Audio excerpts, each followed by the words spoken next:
to you that night, ran to the room where you lay, starting to go, no, not starting, continuing your journey, your lifetime journey, back to the source, back to your God and our God. We watched as the breath changed, as it slowed, and finally, undoubtedly, the next breath did not come. One thing is certain, the love you were, the love you are, the love you will always be. That is what we must carry forward, blessing all in sight, until the next breath doesn't come.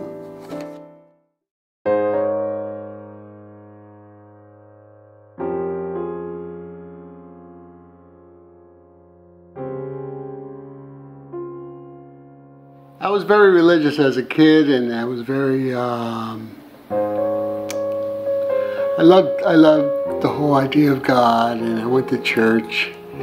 As I got older, I saw that what the religion taught and the way life was lived was very different. So I experienced a disconnect there, and that was my beginning of like moving away from the faith, which didn't happen right away. It took time and time and time, and I got involved with drugs, and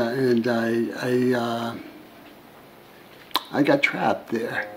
So I did try other religions. I tried Buddhism, I tried meditation, looking into different things, psychology. Nothing seemed to satisfy, nothing seemed to adhere. I've always been sort of a doubter, and as much as I wanted to believe, and I did believe, but there was that other side. It was, Lord, I believe, help my unbelief. So things went on like that for a while, and then finally in 1989, on New Year's Day, I signed myself into a rehab. In 2007, she had the ovarian cancer, and she suffered a long time, 2 years, and she died in 2009. But in the interim, I saw people come to my side, and people doing things for me that I didn't ask them to.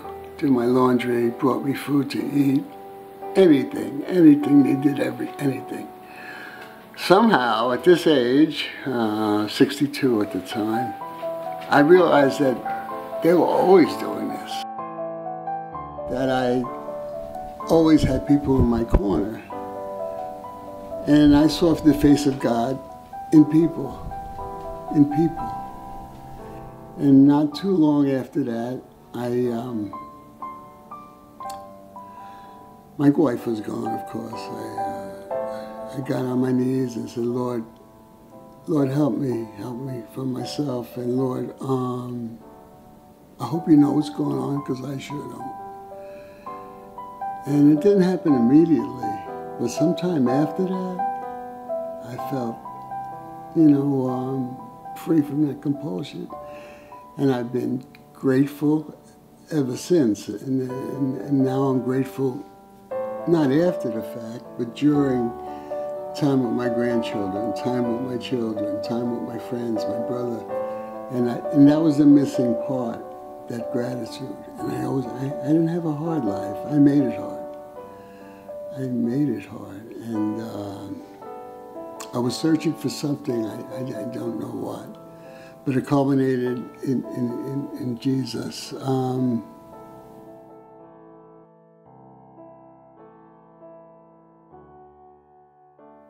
It was a curiosity, and me being the person I am, I read about it. I read about drugs as a way to spiritual awakening or enlightenment.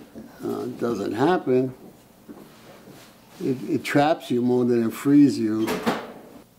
And I hurt my wife way too much than I ever wanted to. I got to tell you a little story that makes me feel the way I feel. We were driving to chemo. This was early on in her disease.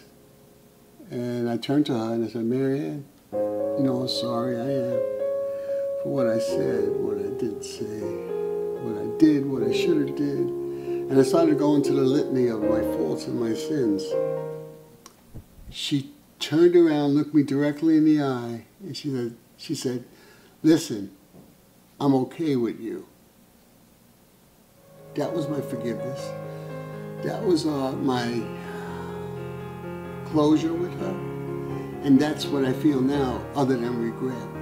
She was okay with me. And if she's okay with me, imagine God. So I extended that forgiveness toward God. And I know people talk about the judgment of God. I can only look to His mercy because He's been merciful to me. And I could extend that mercy to others because I know I've been given it. I know I've been given it. As well as forgiveness and love.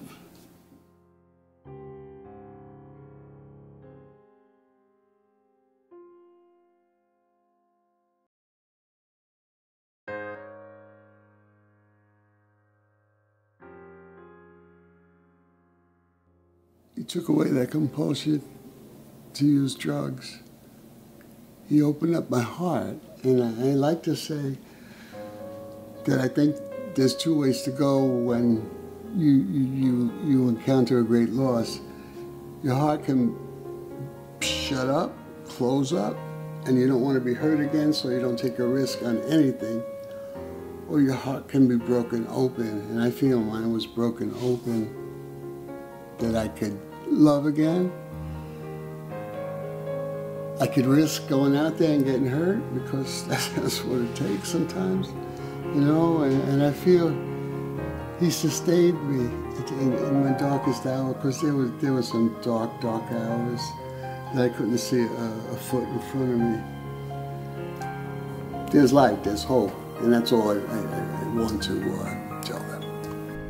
At confession, and I told the Father I didn't pray that much. So he says, even if you do the sign of the cross, when you wake up, say thank you. Do the sign of the cross when you go to sleep and say thank you. He said, that's a start, that's a prayer. And he said, do you have a favorite prayer? I said, well, it's not a traditional one. It's the prayer of Thomas Merton, which if I paraphrase says, Lord, I don't know what I'm doing. I don't know if I'm pleasing you, but I believe the desire to please you does in fact please you. I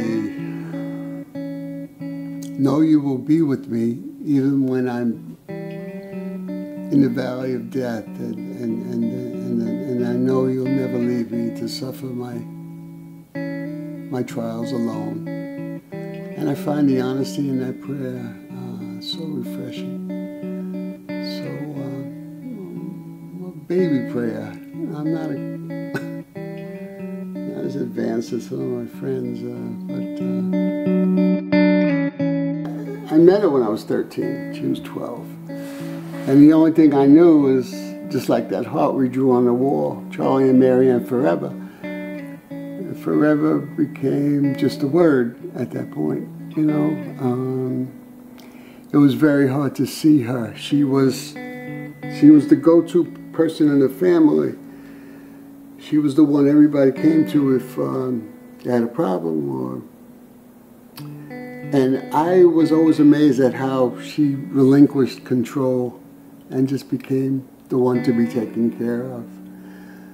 Having said that, when you see every facility taken away, the ability to eat, to stand, to speak, to even be alert and awake, all kinds of complications, it was so difficult to see her like that. I know we don't believe in mercy killing, and I don't usually, but when you see a loved one that's sick, you think about it, you know, please take her. And it's always the two minds, like, Take her, no, don't. Take her, get her out of her busy, please, I need her. It was so difficult. And I find one thing though, talking about her being instrumental, I find I'm taking on a lot of her qualities.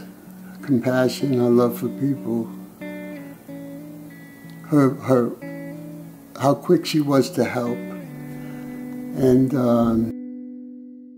I could never match her, but I feel like I'm going along that pathway. She didn't complain. I would be sitting at my computer doing writing or checking things out, and she would be down the hall in her room. And she would be, I know she was in pain. I'd hear her moaning, I'd hear her discomfort. But once the kids and the grandkids came over, she was on. She was on stage. She made them laugh. And I know what she was really feeling like. But she was amazing how she transformed into that amiable woman, and yet she was going through a lot, you know. She was going through so much, and I'll never forget how she suffered. I'll never forget. And me just being a man, clumsy guy, and I try to take care of her. One day on the computer, I went on iTunes, and I got every song, Marianne in the title. There's a lot of them. There's a lot of them. I have a playlist of about 30 songs. And yeah. We used to sing together. I love that. I love that. Let's try to harmonize.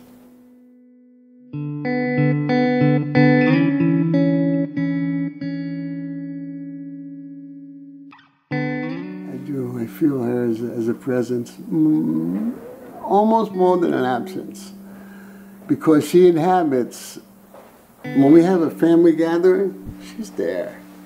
Even if we don't say words about her or pray, or she's there, you know?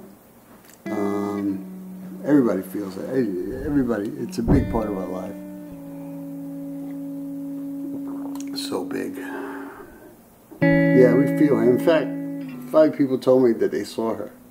I don't know what to make of that. I never saw her. I dream of her.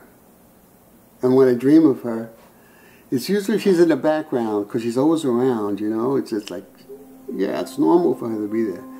One day I was at Mass, and after communion, they do something they don't usually do. They had a silence, an extended silence. And I had my eyes closed, and I saw her walking toward me in her wedding dress. That was so beautiful. That was a beautiful, beautiful thing for me. Then it happened again, another time, another different time. Yeah, she was it for me, man. As soon as I saw her when she was 12, I was 13, that was it. That was my heart. She took it right away.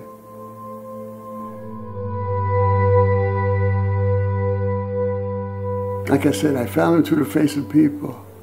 I found, like St. John says, how can you love God who you don't see when you don't dislike your neighbor who you do see? So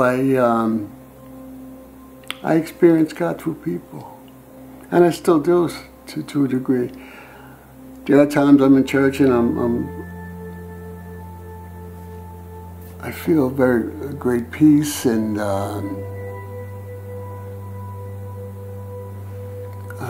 just content to be there.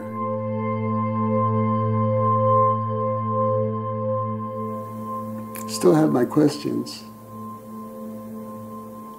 but they don't burn like they used to. The questions used to burn, and they used to eat me up.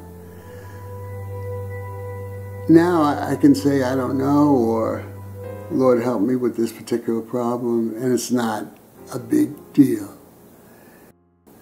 Whereas before, I was just wavering in the wind, looking for this, looking for that, and never finding anything, you know. being grateful has given my life such a fulfillment, because it doesn't matter the circumstances. Of course I don't want sickness, of course I don't want death, but it doesn't matter the circumstances. I can go through with that gratitude.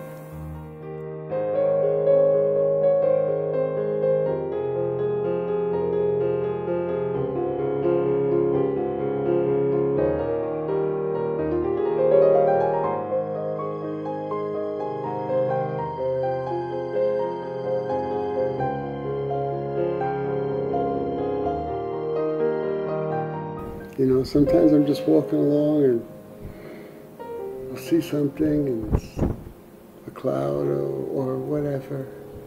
Thank you God.